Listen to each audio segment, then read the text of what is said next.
চিনিটা আসলে কেন এত খারাপ? মানে এটার এমন কি ক্ষতি করছে যে সবাইকে এখন চিনি নিয়ে বলতে হবে?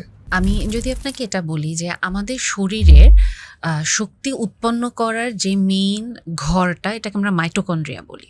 পাওয়ার হাউস যেটা। পাওয়ার হাউসে যে শক্তিটা উৎপন্ন করবে আমার শরীরকে চালানোর জন্য ওখানে ৩টা এনজাইমকে এই শুধুমাত্র সুগার বাধা দেয় কাজ করতে। তার মানে আমরা কি বলি যে চিনি খাবো শক্তি হবে যেহেতু কার্বোহাইড্রেট, সো আমার ব্রেইনের খাবার। কিন্তু ইন্টারেস্টিং দেখেন যে শক্তি উৎপন্ন করার যে ঘর ওটাকেই ৩টা এনজাইমকে বেসিক ৩টা এনজাইমকে সুগার বাধা দিচ্ছে যে ও শক্তি উৎপন্ন করতে পারে না, মানে এটিপি। এই জিনিসটা আপনি দেখেন খাবারটা খাচ্ছেন, শক্তি উৎপন্ন হবে, আপনি কাজ করার শক্তি পাবেন, কিন্তু এটাকে আপনাকে বাধা দিচ্ছে।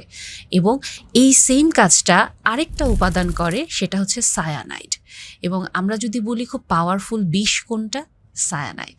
কাজেই সুগার হয়তো সায়ানাইডের মতো এত বেশি সাথে সাথে অ্যাটাক করে আমাদেরকে মেরে ফেলে না, কিন্তু ও গিয়ে ঠিক একইভাবে আমাদের যে শক্তি উৎপাদনের যে ঘরটা মাইটোকন্ড্রিয়া ওকে বাধা দেয় এবং ও তখন আস্তে আস্তে করে ফ্যাটিক হতে থাকে এবং আপনার আমার শরীরে ধীরে ধীরে শুধু তো মাইটোকন্ড্রিয়া না, বিভিন্ন অর্গানেও সুগার বাধা দেয় এবং আস্তে আস্তে ওই জিনিসগুলো ফেইল হতে থাকে, যেটা আমরা সাথে সাথে বুঝি না।